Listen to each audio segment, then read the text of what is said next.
Bien, muy bien. Viendo un poco la realidad desde el punto de vista sanitario de la provincia con preocupación, ¿no? En este caso, viendo que la verdad que la cantidad de casos que están apareciendo en Río Grande todavía siguen siendo muchos, y tratando de entender un poco qué es lo que está pasando, ¿no? ¿Y cuál es la explicación que le encontrás, si es que la encontraste? Y yo en realidad trato de referenciarme en función de lo que de lo que dice gente que está en este momento en Río Grande, ¿no? Que colegas que están en Río Grande y que tienen un poco una visión más clara de lo que está sucediendo. Yo tengo una visión de lo que está pasando en Ushuaia, que creo no estar muy lejos de lo que de la realidad, y bueno, uno trata de comparar un poco qué es lo que está pasando en Río Grande, ¿no? Yo creo que acá en Ushuaia en realidad se reaccionó bien a este nuevo rebrote, o brote se le podría decir de alguna forma, cambiando un poco las reglas de juego con respecto al aislamiento. O sea que en la aparición de nuevos casos que llegaron desde Río Grande, se tomó una actitud desde epidemiología de ampliar el concepto de aislamiento y el concepto de contacto. O sea que se fue mucho más estricto y los aislamientos fueron mucho más firmes, y de muchas más personas que estuvieron en contacto con las personas que fueron positivas, inclusive hacer el aislamiento conjuntamente con su familia. Para mí fue una medida que a ojos vista dio resultado, porque la cantidad de casos que esperábamos desde la semana pasada, probablemente a partir de los casos que habían llegado desde Río Grande positivos, esperábamos mucha más cantidad y no fue así. O sea que esta medida de epidemiología me parece que fue correcta y acertada, por lo cual en Ushuaia no se multiplicaron los casos como por ahí inicialmente se podía prever. Me parece que también agregaron esta cuestión de que los que llegaron en los vuelos, se fue más estricto también con los aislamientos.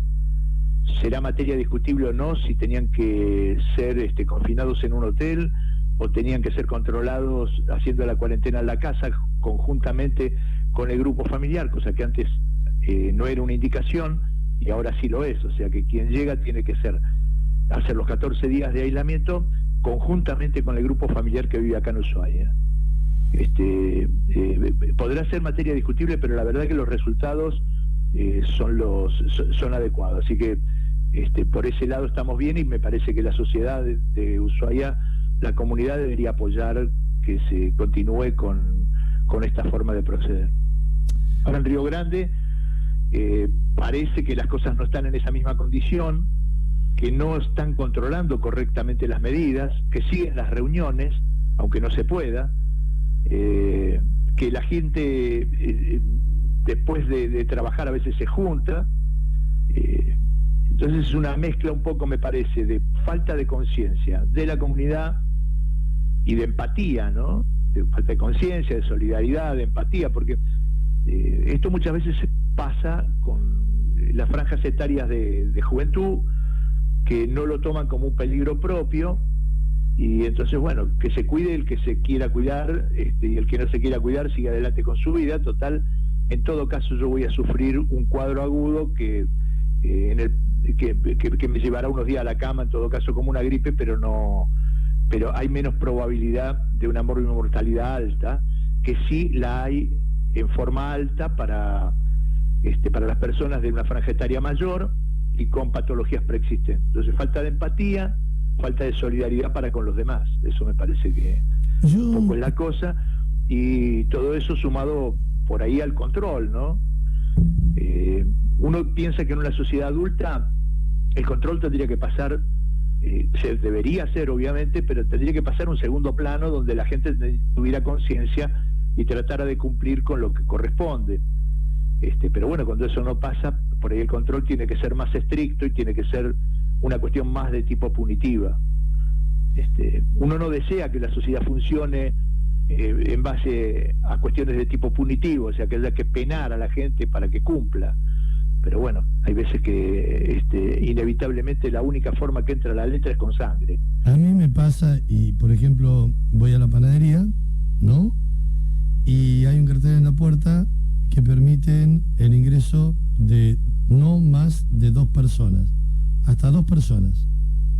Entonces yo llego y hay una mujer, o sea, una señora con una criatura, para mí son 2 personas, me quedo fuera. Y viene uno, abre la puerta y entra.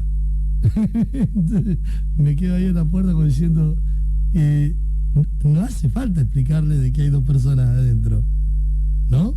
Y sí, Ya. y capaz que te entra sin tapaboca inclusive, ¿no? No, pero adelante mío, esto me pasó en la panadería donde voy a buscar el pan. Y me reía nada más en la puerta, porque digo, no, después cuando se va la señora esta, ingreso a la panadería, saludo, y se va el cliente que había entrado, y le pregunto al muchacho que atiende, y me dice, ay, dice, estoy cansado, que se pongan el barbijo, por favor espere afuera, algunos se enojan. O sea, cansado el empleado, ¿no? De tener que estar pidiéndole a la gente que espere el turno afuera, o que se coloque el barbijo. Y él viste, con fastidio, estoy cansado, no podés. Por eso entiendo que también hay una falta, o hay un problema de comunicación del gobierno, porque recién compartía un título que las petroleras en Río Grande no hacen cuarentena. O sea, esto lo dice el sindicato, Sí. No hacen cuarentena. En algunos casos... Yo lo que creo que es una suma de factores, ¿no? Claro, porque... Pero en realidad, la verdad que si lo puedo situar en algún lado, no creo que sea una falta de información. Me parece que la información ya desde marzo hasta hoy es ampliamente conocida por todo el mundo. Claro, pero me parece que es una falta un poco de solidaridad y es un poco de falta de responsabilidad civil, ¿no? O sea, no puede ser que a la gente, para que pueda cumplir, haya que penarla. No puede ser que cuando vos entrás, vos estabas en la panadería y tiene que entrar una persona que está, digamos, quebrando la norma que debería cumplirse.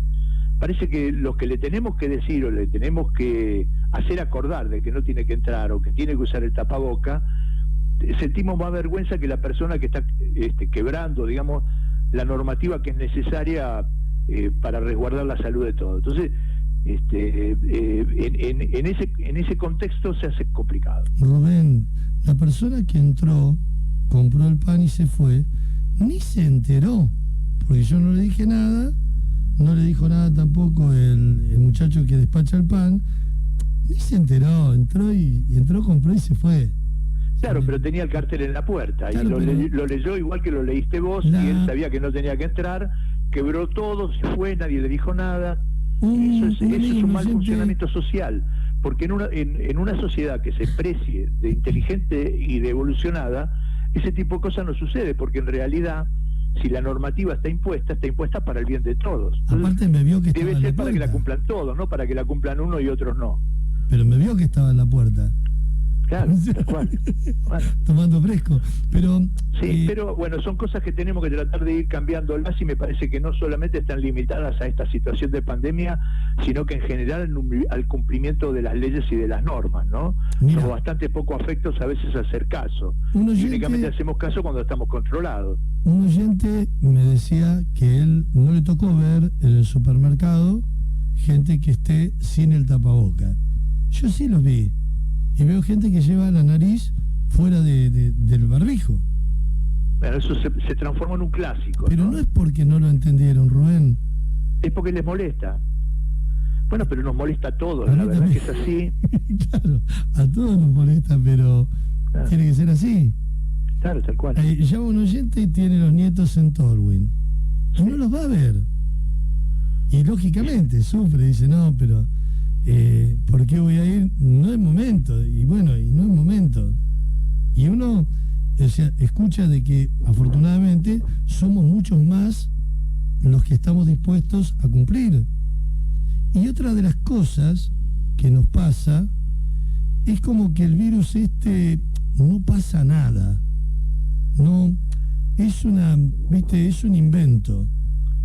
Bueno, pero eso no es cierto, Luis, y creo que está también eso, es una cuestión solamente de ver la información pública, y fuera de la información pública también hay otro tipo el que quiere ahondar un poco sobre esto, puede saber también que las personas que han padecido la enfermedad después quedan con secuelas, ¿no? Pero o sea, Chile se está comprobando que el 60% de las personas que padecieron COVID-19 tienen una predisposición muy alta a la miocarditis, o sea, a las alteraciones en el corazón de tipo viral provocadas también por COVID-19. Muchas otras quedan con fibrosis pulmonar, con lo cual quedan con una insuficiencia respiratoria crónica que van a tener que llevar probablemente por el resto de su vida, con lo cual se altera su calidad de vida. No solamente es la muerte, la mortalidad, sino también la mortalidad, o sea que también deja secuelas, y deja secuelas que después hay que arrastrar durante toda la vida. Entonces se toma con demasiada liviandad una enfermedad de la cual no se conoce todo, en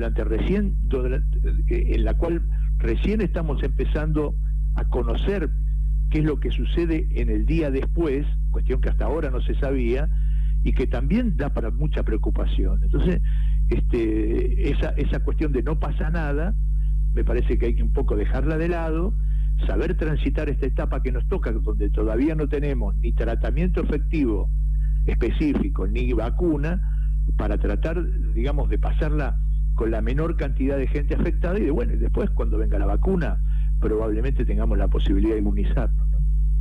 Te decía, mirando lo que pasa en Chile, que cuando Chile pide un legislador, ¿no?, de Chile, ayuda humanitaria, pero claro, no lo expresa el presidente, lo expresó en un medio de comunicación, de pedir ayuda a Mendoza concretamente, para poder trasladar pacientes que no los pueden atender. Lo que nos pasa en el norte, en la zona de Jujuy, de Salta, con bolivianos porque nacieron del otro lado de la frontera, pero es como que están integrados y necesitan asistencia médica y hacen locuras para tratar de llegar a un hospital en Argentina. Estamos viendo que pasa eso. Están muriendo más de 100 hermanos en la capital federal, en el AMBA, y esto es por día. Entonces yo no puedo negar. Y todavía yo creo que en Argentina estamos en una situación donde, en función de la cantidad de casos positivos que se encuentran en los testeos, en relación a la cantidad de muertes que se están generando, la ecuación todavía sigue siendo baja, o sea que la cantidad de muertes es baja, y eso porque creo que se aprovechó adecuadamente el tiempo como para agrandar la infraestructura hospitalaria, para dar respuesta, digamos, a los casos complicados. Eso está favoreciendo que no haya todavía una mortalidad tan alta. Ojalá no tengamos que llegar a saturar el sistema sanitario como le está pasando a esos países de los que vos hablás, ¿no? O sea, Chile no está recurriendo a pedir ayuda a Mendoza porque sí, está pidiendo ayuda a Mendoza porque saturó su sistema hospitalario y no le está pudiendo dar respuesta a las personas que se complican. Bolivia debe pasar algo parecido, yo no lo conozco, pero me imagino lo mismo. Entonces, cuando satura el sistema hospitalario, ya no hay camas de terapia intensiva y hay que elegir que a tal o cual paciente no se le puede brindar toda la infraestructura que necesita para resolver el caso, yo como que se lo lleva a una situación de, se salvará o vivirá en función de sus posibilidades, y eso lleva muchas veces a la muerte. Estamos hablando con el doctor Rubén Rafael. Yo quiero recordar, porque hay muchos oyentes que no te conocen, lógico es, ¿cuántos años llevas en el ejercicio de la medicina? Y en el ejercicio de la medicina, 40. Ahora, ¿qué mirada tenés sobre el pibe, el joven, que recibe el título, y cómo se trabajaba cuando vos empezaste a aprender porque una vez que tenés el título no dejas de hacer residencia. Creo que siempre la vida te lleva a hacer una residencia permanente por la evolución que hay en los cambios, ¿no? En las distintas patologías. O sea, vos corregime si esto no es así, pero ¿cómo explicás, a qué le atribuís la situación que hoy viven los médicos? Porque nos olvidamos que para conectar un respirador o para atender uno de estos pacientes, que son miles que se van dando y se van multiplicando de acuerdo al comportamiento de este virus de una forma vertiginosa, y atrás de cada paciente tiene que haber médicos, enfermeros, que no pueden estar trabajando con la misma lucidez, con la misma predisposición en el minuto 1 del día que en las 8. ¿Cuántas horas tiene que estar metido adentro del hospital? Recursos humanos. ¿Cómo ves la evolución que ha sufrido la práctica de la medicina? Bueno, la medicina en sí, digamos, como todas las profesiones, ¿no?, en el mundo, va generando muchos cambios, y en estos últimos años los cambios fueron muy notorios, muy importantes en función del avance de la tecnología también. O sea, la tecnología, uno de los lugares donde se metió fuertemente es en la práctica médica. Cuando a mí me tocó, digamos, cursar clínica médica, yo no digo que era otro mundo, pero el examen físico y el interrogatorio era el 70% de lo que correspondía a la intervención del médico. O sea que muchas cosas se hacían con las manos, y se hacía con, digamos, con el conocimiento cierto de qué era lo que uno estaba buscando en cada uno de los pacientes en función de los síntomas que tenía, digamos. Hoy la tecnologización de la medicina da lugar a que el ejercicio y la práctica muchas veces deje de lado la relación médico-paciente.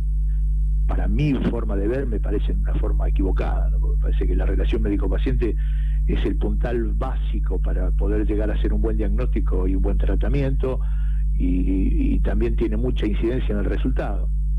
Pero me da la impresión a mí que el avance de la tecnología dio lugar a que muchas veces, digamos, parte de lo que es el diagnóstico esté basado en los estudios complementarios. Esa situación despersonaliza mucho la medicina, y me parece que esa despersonalización, a mi forma de ver, no le aporta. Me parece que hay que sumarle la tecnología a lo que, digamos, tradicionalmente siempre se llevó adelante desde la práctica médica, ¿no? Pero bueno, eso me da la impresión a mí que las generaciones nuevas un poco lo tienen un poco de costado, un poco olvidado, y la tecnología suplanta mucho al trabajo del médico, y se piden estudios en función de búsqueda de un diagnóstico, cuando en realidad es al revés. Los estudios se piden para corroborar una presunción de diagnóstico, que es muy diferente. Ahora, salvado esto, me parece a mí que la práctica hospitalaria es tiene una constante, y la atención del paciente complicado, el paciente grave, el paciente que llega a una terapia intensiva, sigue siendo una labor muy importante y muy complicada, que la llevan adelante médicos que están muy preparados para eso, que llevan mucho tiempo de preparación, de capacitación y de práctica para tener una experiencia correcta y dar el resultado que hace falta. Y hoy ellos son los que les toca enfrentar los casos que en este momento da como resultado las complicaciones del COVID, ¿no? La consecuencia, entiendo, es que ampliamos el número de respiradores, el número de camas en terapia intensiva, pero un médico terapista no se hace en 2 meses. No, para nada. Son médicos que no solamente han cumplido su formación de pregrado, sino que posteriormente han hecho una residencia en clínica médica, y posteriormente a la residencia en clínica médica han hecho su capacitación específica en terapia intensiva. Con lo cual, lleva muchos años, mucho tiempo, mucha preparación, y no es que sobren, nunca sobran. Entonces es un recurso muy necesario, muy genuino, que no todos los países tienen la cantidad de gente preparada para esto, y que bueno, obviamente yo entiendo que hay que cuidarlo, ¿no? Y lo que no estamos evaluando, creo yo, es el desgaste que tienen estos médicos, que nosotros nos quejamos de la cuarentena, ¿no? Y decimos, mira, no podemos tener una cuarentena eterna. Estos médicos, desde que aparece el virus y desde que entramos en cuarentena, es como que no han parado de trabajar, de capacitarse. Hay un agotamiento también en ellos.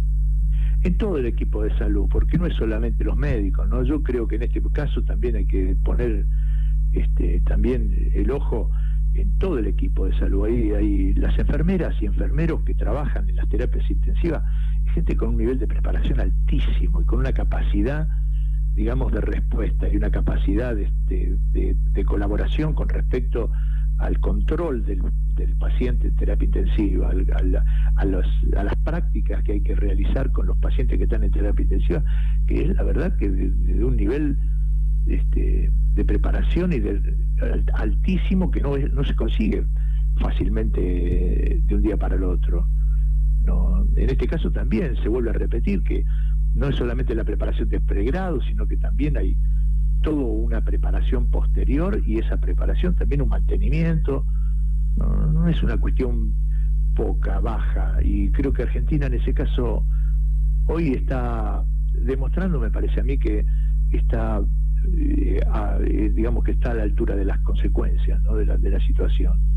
Pero insisto, no se está dando en todos los países igual. No, pero yo miro también ese médico, esa enfermera que tiene un salario insuficiente, que tiene miedo de ir a ver a su familia porque tiene temor de poder llevar el virus, de poder haber contraído el virus, y que también hay un rechazo en muchos casos que se ha hecho público por parte de los vecinos, que no los quieren en los edificios, ¿no?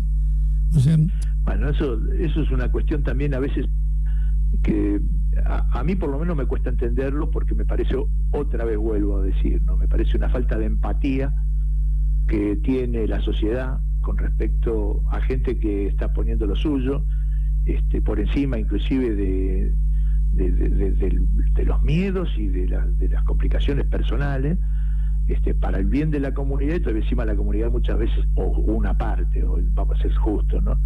de la comunidad, no solamente que no se lo reconoce, sino que encima siente que puede ser una amenaza para sí mismo. Eso es una cuestión que me parece que está más sustentada en otras cuestiones que tienen que ver con el individualismo, que tiene que ver con el egoísmo, que impregna a la sociedad, y que parece que, bueno, lo único que importa es la propia persona, y todo lo demás no tiene ningún valor. Hay que tener en cuenta también y decirlo que son los menos, ¿no? Yo creo que son los menos, pero también es como la persona que entró en la panadería en el momento que estabas vos. Son los menos, pero terminan siendo los que de alguna forma dan la nota, ¿no? Y son los que terminan notándose más que lo que debería ser. Y son los que pueden contagiar. Pero también nosotros como sociedad somos los que tenemos que tratar de corregir esa situación. No es fácil, son tiempos bastante complejos. Rubén, quería hablar con vos sobre el tema aborto. Bueno, ¿qué tema, no? Es como que se nos hizo difícil cambiar y pasar a hablar de un tema que trae polémica cada vez que escuchamos que lo van a tratar en el Senado, o cuando se hacen ligeramente comparaciones como la que hice yo cuando escucho en plena campaña, ¿no? Pañuelos verdes diciendo de la cantidad de mujeres que mueren, las estadísticas que nos indican qué cantidad de mujeres mueren por un aborto mal practicado, en relación a la cantidad de casos que tenemos hoy de COVID, y a este tema que nos lleva puestos a todos.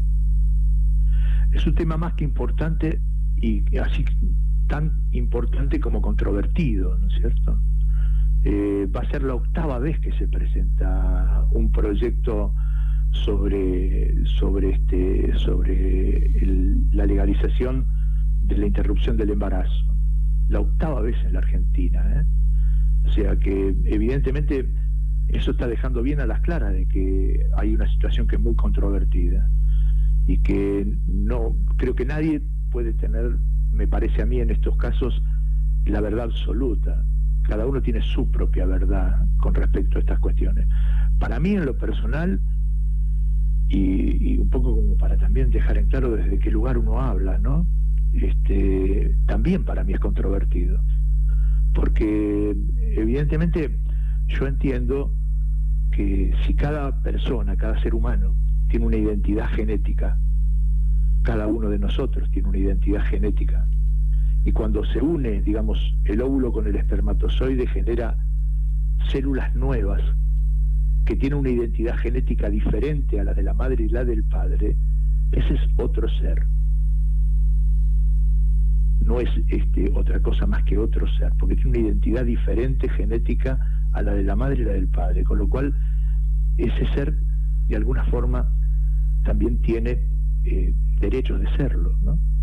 Por un lado, eso es una de las cosas que yo tomo como un valor, ¿no?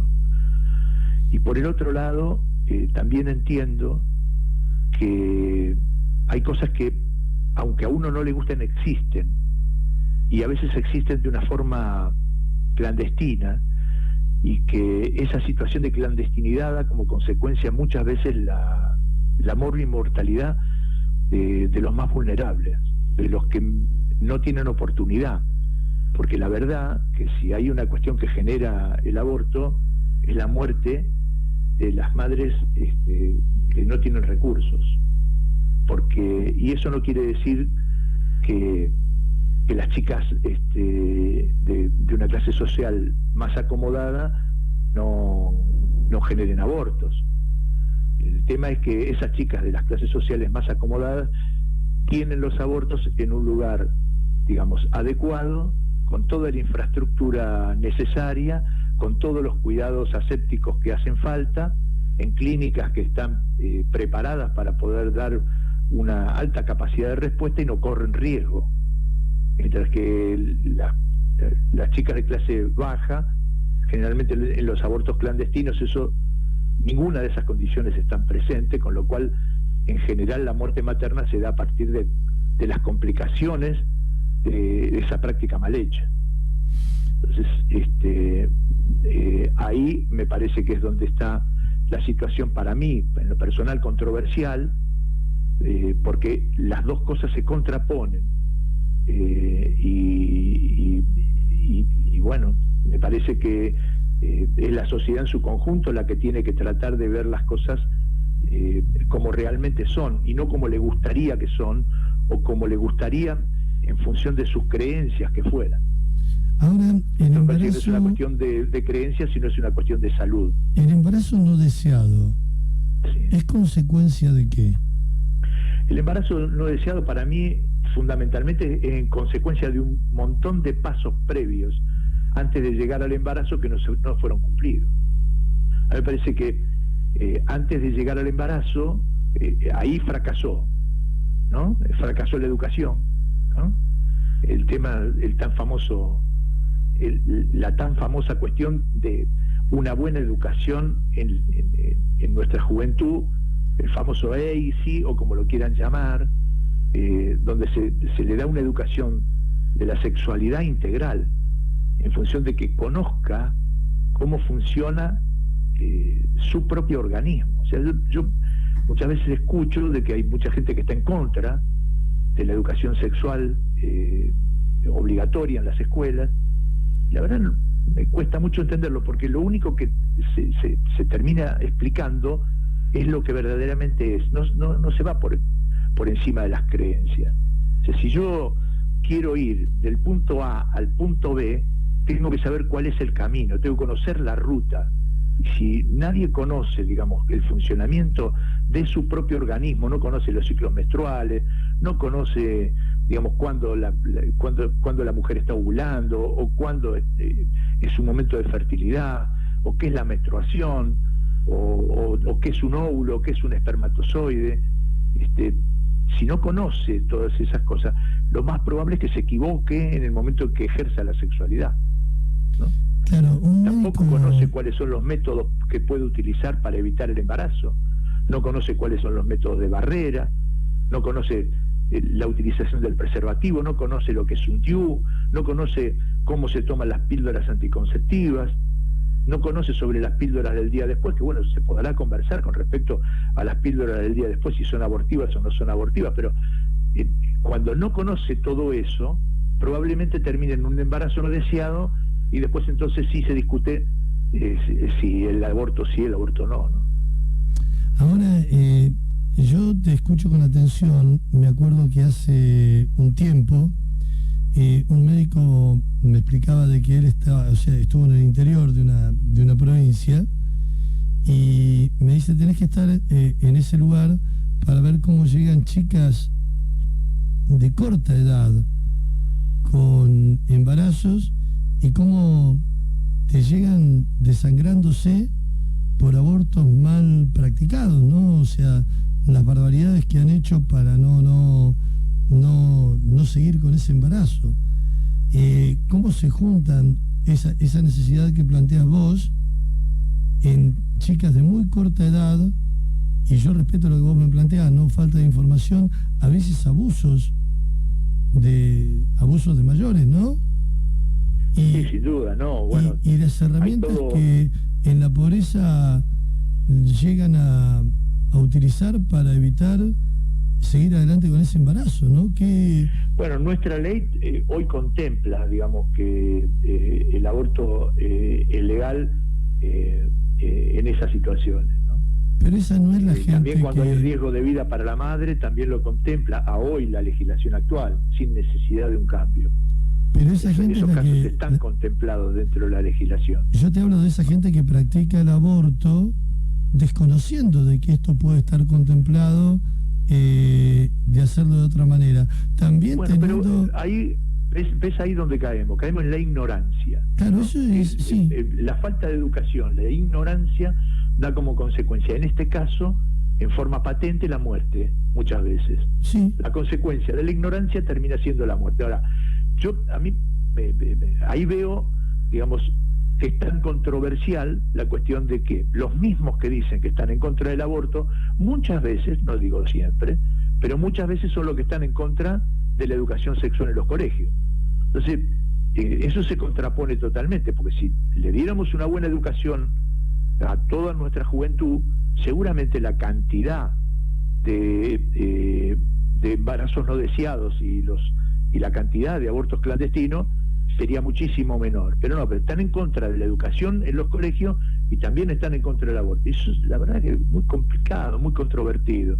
Hoy la propia Iglesia está, digamos, reveyendo mucho lo que tiene que ver con la educación sexual, y me parece que en gran medida está empezando a aceptar cuestiones que hasta hace un tiempo no quería aceptar o no quería ver.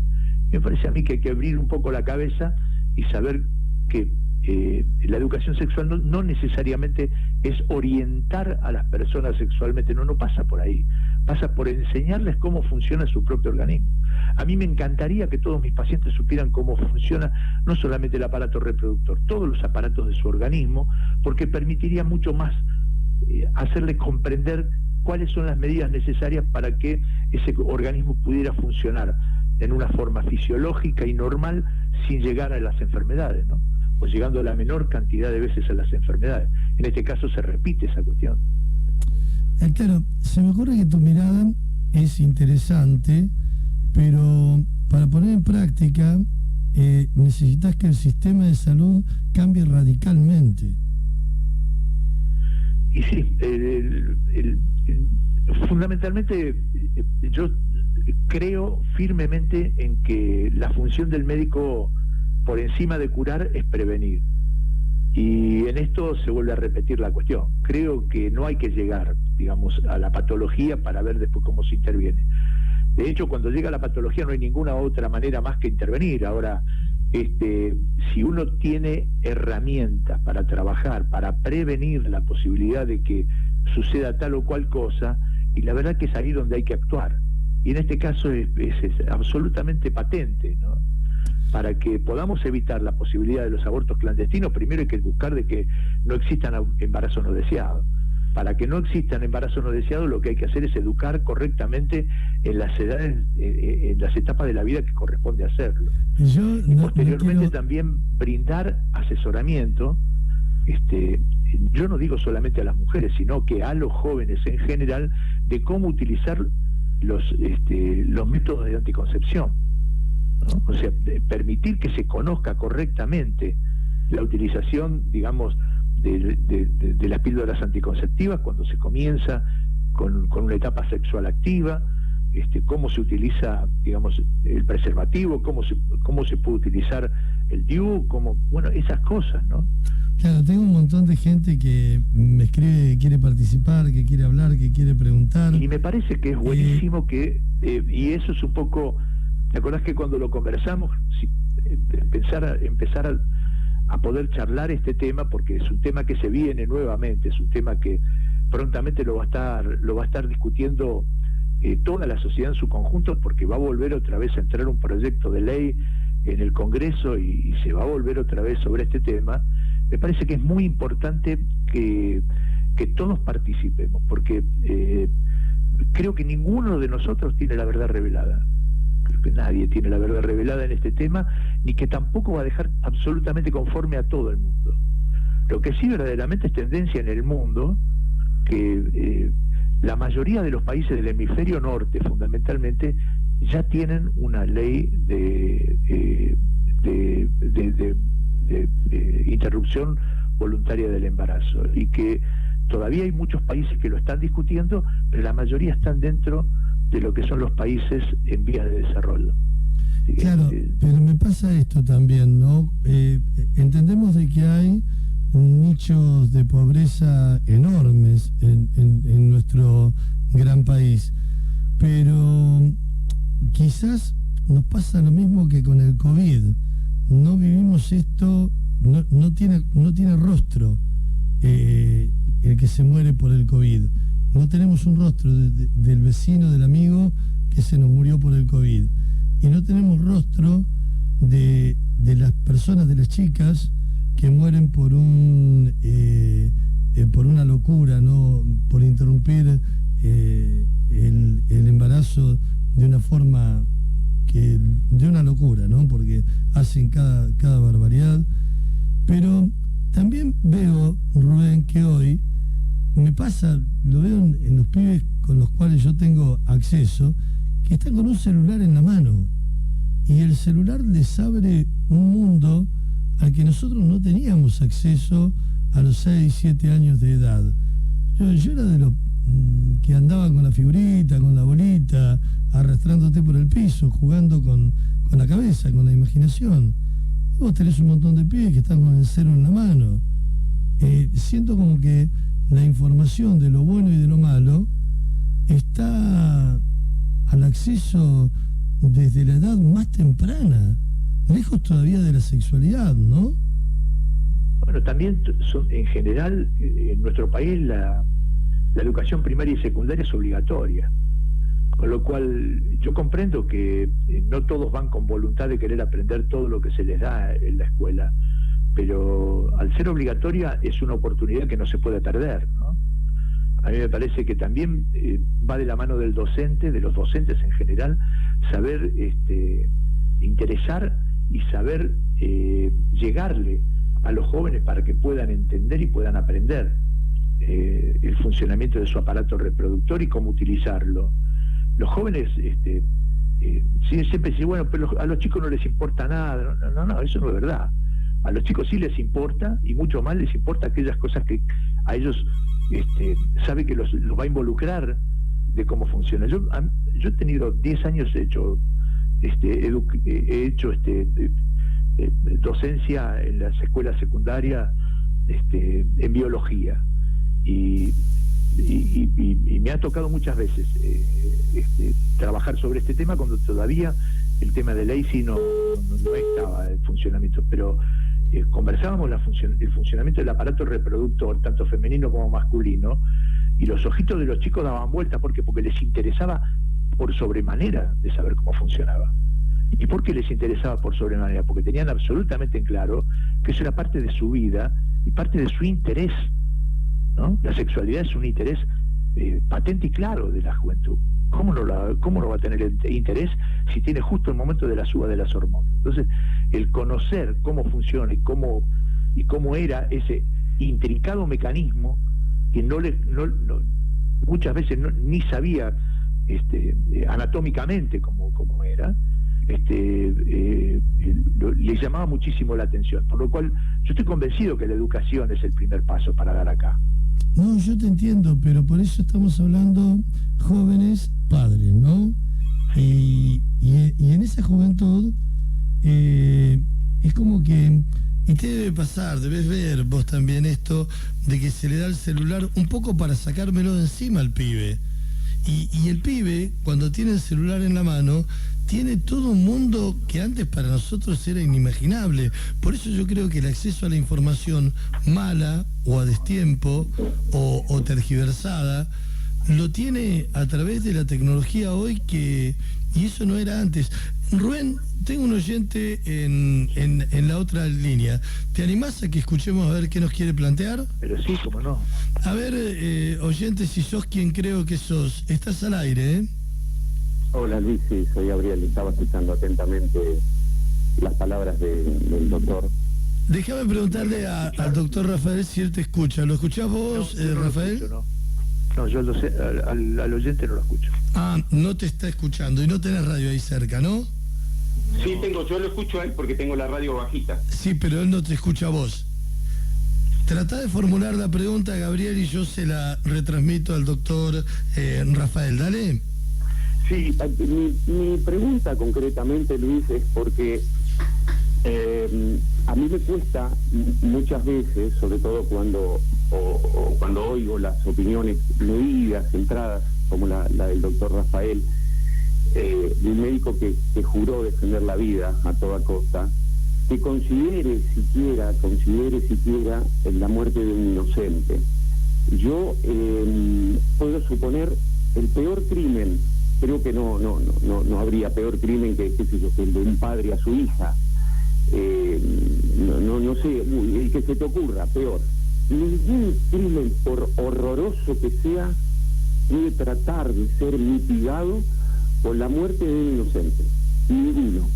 Y me extraña cuando médicos que han jurado defender la vida por sobre todas las cosas consideren siquiera esa posibilidad.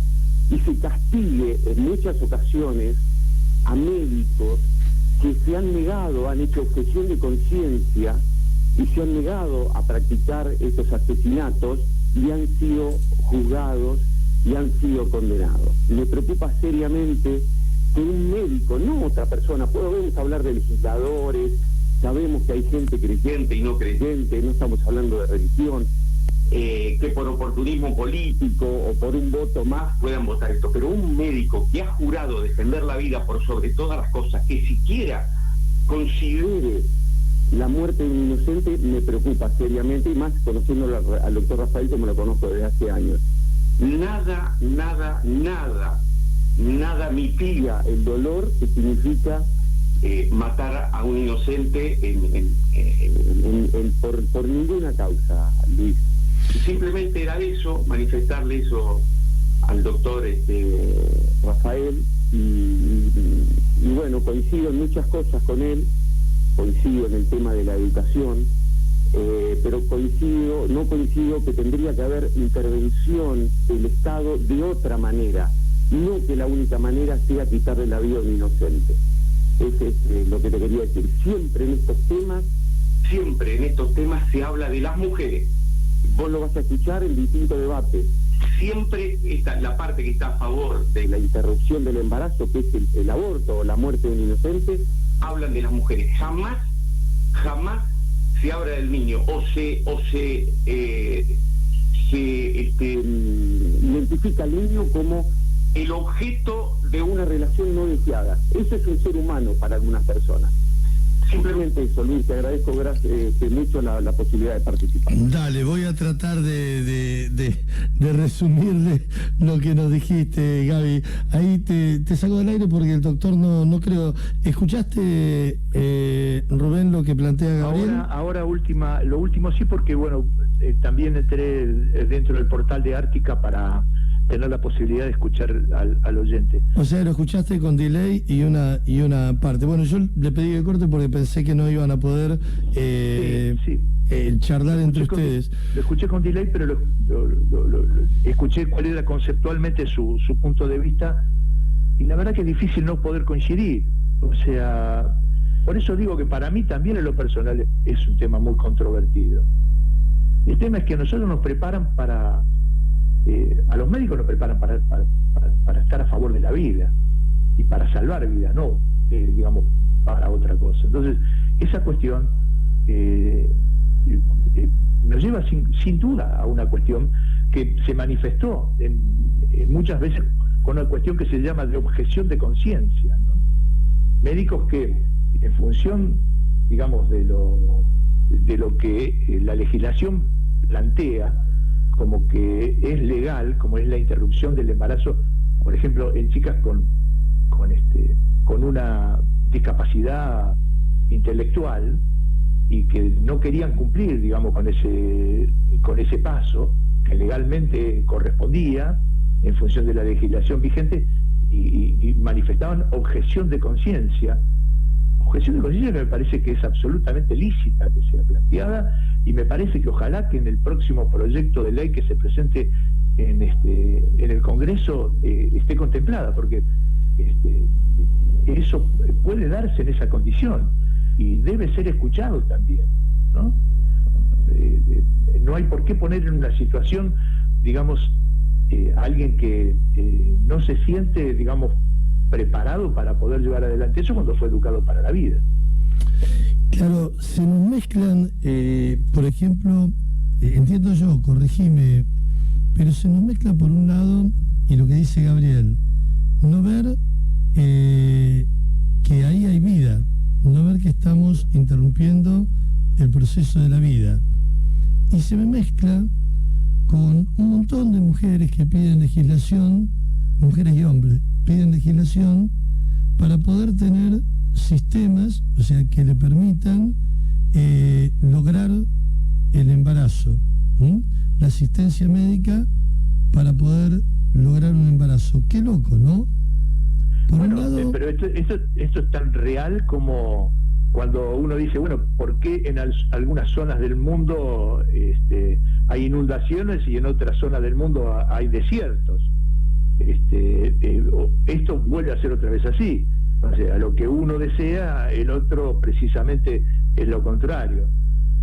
Pero es parte de la ley biológica y es parte de la vida, ¿no? Pero ¿no sería de una forma u otra un equilibrio decir, bueno, a esa criatura no deseada, que la mujer manifiesta que esta criatura no la desea, no obligarla a que se haga cargo de esa criatura, pero que no interrumpa la vida de esa criatura, darle la oportunidad que nazca, y a esa mujer que lógicamente, ¿no?, firmando el documento que tenga que firmar, quite toda responsabilidad de ella sobre esa vida que dio a luz.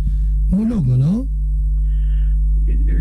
Yo no creo que sea loco. Sí, lo que veo que no es tan fácil de practicar una situación de esa, porque en general un embarazo no deseado en una mujer que vive en la pobreza,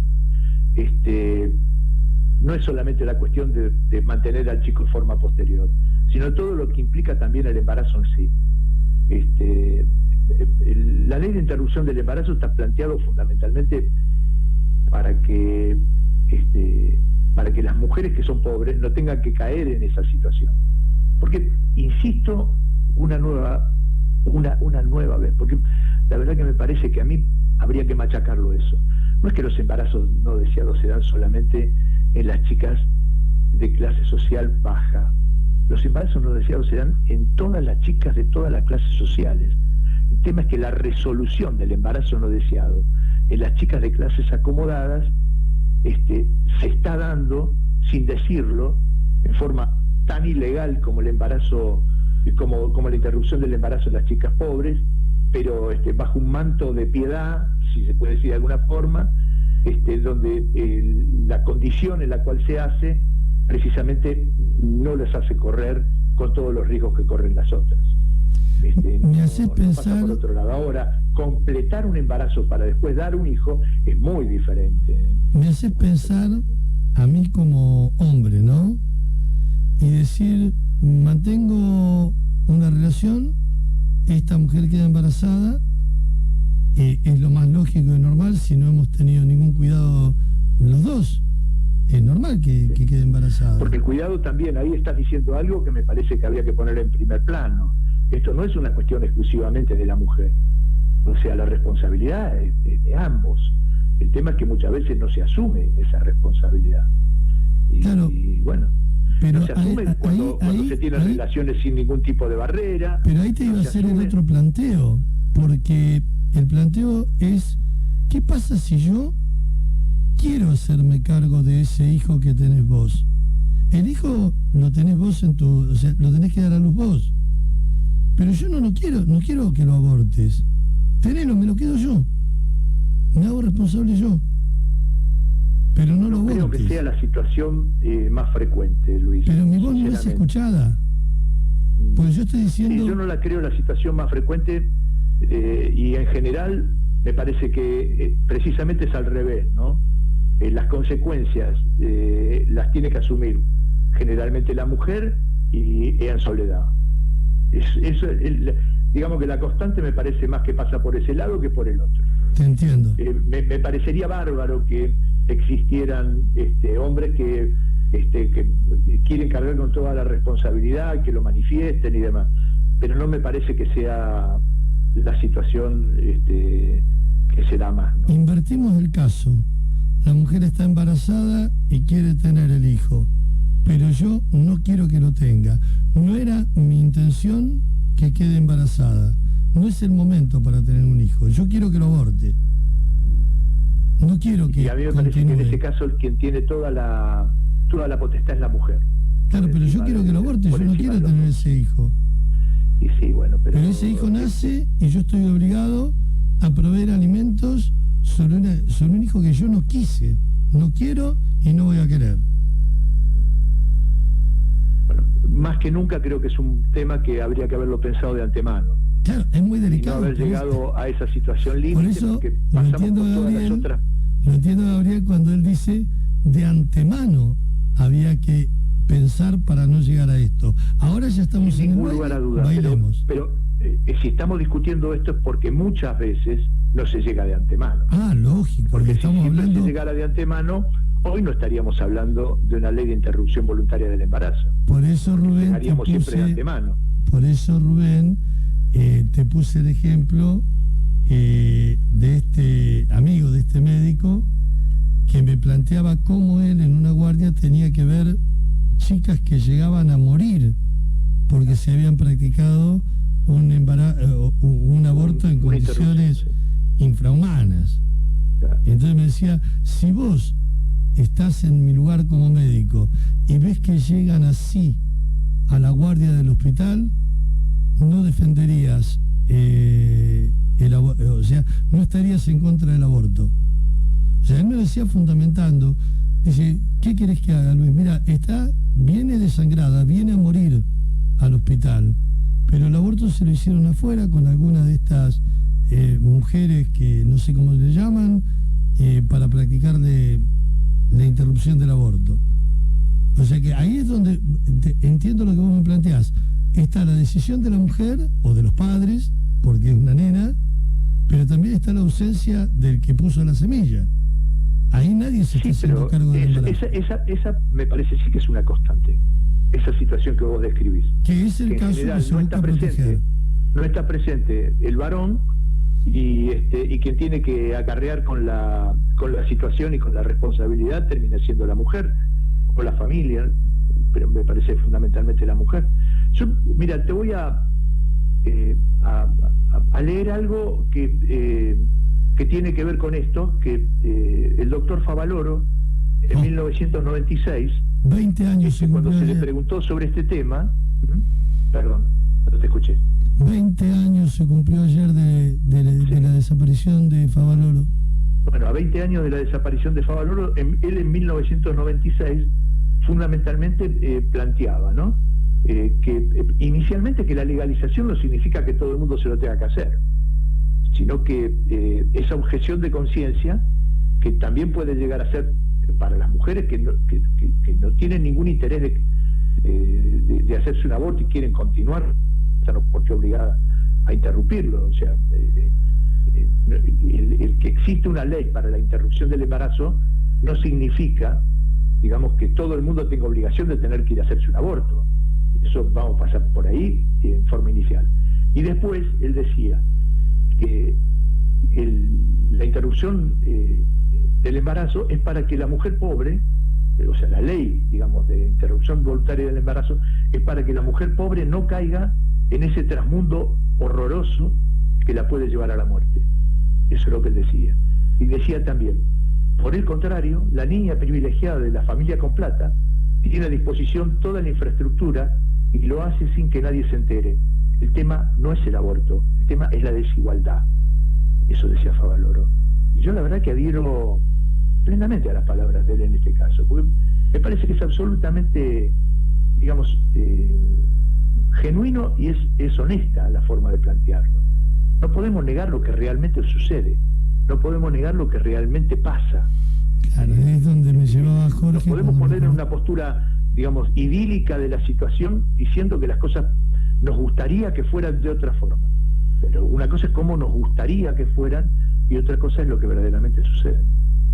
Es donde me llevaba mi amigo Jorge cuando me planteaba, si vos tenés que recibir a una nena en las condiciones que me tocó verla, no estarías estarías a favor de la interrupción del embarazo.